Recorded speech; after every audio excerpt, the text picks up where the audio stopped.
வணக்கம். 8ஆம் நம்பர் தலைவர் பேசுகிறேன்.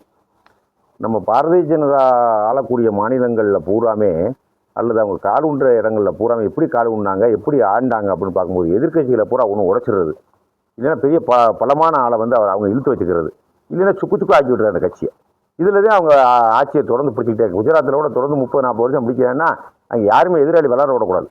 வளர்ந்தவனையை போய் காசை கொடுத்து ஏதாவது பண்ணிவிடுறது, அங்கே ஏதாவது ஒன்று பண்ணி இழுத்து வச்சுக்கிறது, நான் கட்சியை உடச்சி விட்டுறது. இவர் பலம் மட்டும் அப்படியே இருக்கிறாப்புல இருக்கும். இதே நடந்துக்கிட்டே இருக்குது. குஜராத் அப்படி நடந்துக்கிட்டு இருக்குது, பீகார் அப்படி நடந்துருக்கு, எல்லா மாநிலங்களும் அது. அவங்க தலையெடுத்தா அவ்வளோ முடிஞ்சு சொல்லி. அவங்க எந்த மாநிலத்தில் வர்றாங்களோ முத வரும்போது மாநில கட்சியோட சார்ந்து வருவாங்க, அப்புறம் மாநில கட்சியை விழுங்குவாங்க, அப்புறம் எதிராளியை பலகீனப்படுத்துவாங்க. மொத்தமாக வேறு எந்த கட்சியுமே இருக்கக்கூடாது இந்தியாவில், பாரதிய ஜனதா தான் இருக்கணும். ஏன்னா காங்கிரஸ் இல்லாத மாநிலத்தை நாடை உருவாக்க போகிறேன் அப்படின்னு சொல்லி அவங்களுடைய கோஷமே இருந்தேன். காங்கிரஸே இல்லாத மாநிலத்தை உருவாக்குனீங்கன்னா அதிமுக இந்த மாதிரி கட்சியில் எந்த மட்டுக்கு காங்கிரஸே இருக்கக்கூடாதுங்கிறேன் பாருங்க. அப்புறம் வேறு எந்த கட்சியுமே இருக்கக்கூடாது. ஆக ஜனநாயக நாட்டில் இது வந்து ஒரு அக்கிரமமான செயல், இது அராசகமான செயல். என்றைக்குமே எல்லா கட்சியிலும் உருவாகணும், எல்லா கட்சியும் வளரணும், அதுக்கு வழிபடணும். முதல்ல ஒரே பேர் மட்டும் வளர்ந்தா எப்படி? இப்போ முன்னாடி ஸ்டேட் பேங்க்ல சின்ன என்ன இருக்குன்னு நினைக்கிங்க? முன்னாடி ஸ்டேட் பேங்கினுடைய சின்ன ஆரம்பத்தில் தொடக்கத்து காலத்தில் இந்தியாவுடைய ஸ்டேட் பேங்கினுடைய தொடக்க சின்ன ஆலமரம். ஆலமரம் வச்சிருந்தவன பெரிய பலமானது நீண்டு வளர்ந்து போய்கிட்டே இருக்கும் அப்படின்னு அவங்க சொன்னாங்க. ஒன்று இதை வச்சு பெரிய லெவலில் முதலீடு எல்லாமே அது ஒரு சிம்பிள், அவ்வளோதான். அதனுடைய தன்மையை காட்டுறது, வங்கியினுடைய தன்மையை காட்டுறதுக்கு அந்த மரத்தை வச்சுருந்தாங்க. ஒன்று எல்லா பேங்க்காரனும் தனியார் பேங்க்காரன் வந்து கவர்மெண்ட், இந்தியன் பேங்கு, ஐஓபி இந்த மாதிரி பேங்குகள் என்ன வேண்டாம் நேராக போய் முறையிட்டாங்க. கவர்மெண்ட்டுக்கு முறை நிற்பாட்டு. ஆலமரத்தை எதுக்கு நீ வச்சுருக்க? ஆலமரத்தை தூக்கு. ஆலமரம் வேறு எந்த மரத்தையுமே வளர விடாது, எல்லாத்தையும் க்ளோஸ் பண்ணி விட்டோம். சின்ன ஆலமரத்து பக்கத்தில் ஏதாவது செடி முளைக்குமா? இல்லை ஏதாவது வேப்பமங்கட்டு ஏதாவது முளைக்காது, பூரா தின்னுவிடும். ஆக சுற்றிலும் போட்டலாம் போகும், அது மாதிரி தான் நல்லாயிருக்கும். அது மாதிரி இந்த நீங்கள் சொல்லக்கூடிய விஷயம் வந்து இதை தூக்குங்க அப்படின்ட்டான். ஏதோ இந்த சிம்பிளை தூக்குன்ட்டான். ஒன்று அப்போ இருந்தே தூக்குனாங்களாம். ஸ்டேட் பேங்க் அப்போ ஸ்டேட் பேங்க் இப்போ சிம்பிள் என்ன? இப்போ வேறு மாதிரி சிம்பிள் வந்துருச்சுல, சாவி மாதிரி இப்போ ஒரு சிம்பிள். முன்னாடி ஆலமரம் சிம்பிள். அது மாதிரி அவங்க வந்து ஒரே கட்சி தான் வளரணும், வேறு எந்த கட்சியுமே நாட்டில் இருக்கக்கூடாது, அந்த மாதிரி கொள்கையில் பண்ணிக்கிட்டு இருக்காங்கன்னு நம்ம ஏற்கனவே சொன்னோம். இது இன்னைக்கு என்னன்னு கேட்டிங்கன்னா, நேற்று ஆம் ஆத்மி கட்சியில் ராஜ்யசபா எம்பி 10 பேர் இருக்காங்க. 10 பேரில் 7 பேரை விலை கொடுத்து வாங்கிட்டாங்க. ஏன்? நேற்று எலெக்ஷன் முடிஞ்சிடுச்சு, மேற்கு வங்காள தேர்தல் இன்னும் கொஞ்சம் இருக்குது. ஆக இது எலெக்ஷன் முடிஞ்ச உடனே டக்குன்னு வாங்குறேன். என்ன காரணம்? முன்னாடி வாங்குறேன் கரையை கட்சியை கிளைக்கிறேன், அந்த கட்சியை உழைக்கிறேன் அப்படின்னு பேர் ஏற்கனவே ரிமாரகாய் போச்சு. இப்போ 7 எம்பி வந்து அவங்களோட சேர்ந்துட்டாங்க. 7 எம்பிக்கு என்ன கொடுத்தாங்கன்னு தெரியல. 7 எம்பியும் எதை வச்சு சேர்ந்தா நமக்கு தெரியல. ஆனால் 7 எம்பி சேரும் பொழுது அந்த கட்சி பலகீனப்பட்டு போகுது. இவனுடைய பலம் வேற, அந்த கட்சி பலகீனப்பட்டு போகுது. அவங்க சார்ந்தாலுன்னா பாருங்க எத்தனை எம்எல்ஏ வெளியே வருவேன். நான் தனி கட்சி தொடங்குறேன். கெஜ்ரிவால் ஊழல்வாதி, ஊழலை ஒழிக்க வந்துட்டு அவராக ஊழல் பண்ணுறாருங்க. அவன் ஏதாவது சொல்லுவாங்க. இவங்க தான் காசை கொடுத்துறாங்க, 200 கோடி 300 கோடி ஒரு எம்எல்ஏ கொடுத்தா 10 15 25 30 தலைமுறை கொடுத்து போட்டான் காசை. அப்புறம் அந்த நியாயமெல்லாம் பேசுவான்ல, அந்த விளக்கண்ண எல்லாம் பேசும்ல.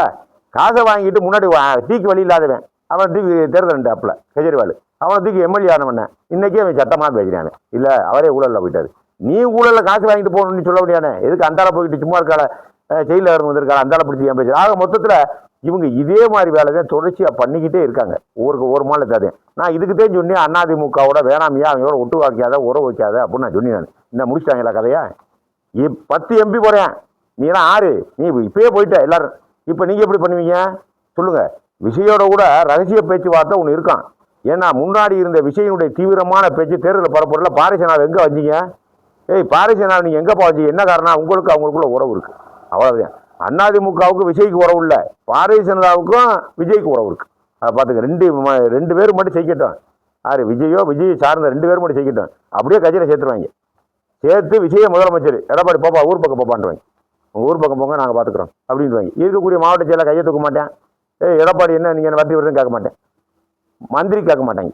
எம்எல்ஏ பிடிச்சி வச்ச பிள்ளையார் மாதிரி உட்காந்துக்கிட்டேன், எதுவும் பேச மாட்டேன். அவனுக்கு அதே மாதிரி 200-300 கோடி. அதிமுக எத்தனை பேர் ஜெயிக்கிறீங்களா? ஒரு 50 பேர் ஜெயிச்சாலும் சரி, 6 பேர் ஜெயிச்சாலும் சரி, ஒவ்வொருத்தனுக்கு 250 கோடி இருக்குது. உறுதியாக வச்சுக்க 250 கோடி இருக்குது. அதிமுக மாவட்ட செயலாளர் உனக்கு ஒரு பெருந்தொகை ஒன்று இருக்குது, காத்துக்கிட்டு இருக்கு. அதை பார்த்து இதுக்கு நான் உறுதி சொல்கிறேன். ஏன்னா எல்லா மாநிலத்தையும் அதையும் செய்கிறாங்க. கெஜ்ரிவால் அனாதையாக இருந்துச்சு. நம்ம பீகாரை நிதிச்சுக்கு போனால் அனாதையாக இருந்துச்சு போனாரியா? 20 வருஷம் முதலமைச்சரியா அனாதையா? ஒரு பிள்ளை ஏன்னு கேட்கலையா? ஒரு பிள்ளை ஏன்? அதை எப்படி நீங்கள் போகலாம்? எங்கள் கட்சி நீங்கள் என்ன 20 வருஷம் நாங்கள் இந்த மாநிலத்தை ஆட்சி செஞ்சுக்கிட்டு இருக்கோம். இவர் என்ன போகிறது? நீங்கள் இவர் என்ன போகிறோம்னா அரசியல் இருக்க மாட்டேங்க, எவனு சொல்ல மாட்டேன். ஒரு கிளைச்சல கிராமத்தில் காக்கா பறக்காத, பீகாரில் காக்கா பறக்காத ஊரில் கூட ஒரு கிளைச்சலாக கூட நிதிச்சு போகிற பக்கம் போக மாட்டேங்கிட்டான். என்ன அர்த்தம்? இது எப்படி? நீங்கள் அவரே போகிறாருன்னா இது எப்படி சாத்தியம்? அப்போ இதே மாதிரி கெஜ்ரிவால் ஆரம்பிச்சிட்டாங்க. இதே மாதிரி ஒவ்வொரு மாநிலமாக ஆரம்பிச்சாங்க. வெகு காலாச்சும் ஆரம்பிச்சு இப்போ தமிழ்நாட்டுக்கு குறி வச்சுட்டா கொண்டக்கட்டில் வந்து நிற்கிது. சுருக்க போட்டாங்க கை. இப்படி 2 பக்கம் இப்படி இழுக்க வேண்டியதான். இங்கிட்டு ஒரு கயிறு மோடி, இந்த பக்கம் அமித்ஷா, இப்படி இழுக்க வேண்டியதான். ஃபேன் இடப்படுத்து தொங்க வேண்டியதான்.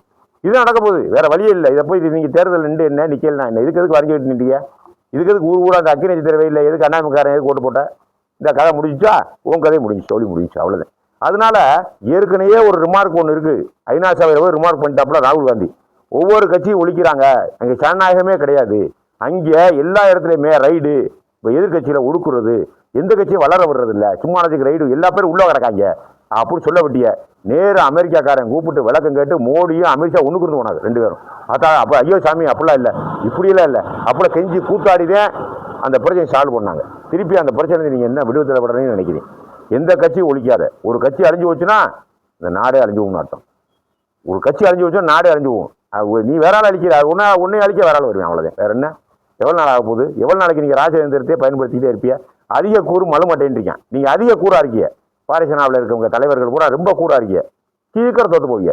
முச்சந்தியில் ரொம்ப அசிங்கப்பட்டு போறியா, அவமானப்பட்டு போ. உங்கள் கட்சி இருக்காது நாளதுவில்.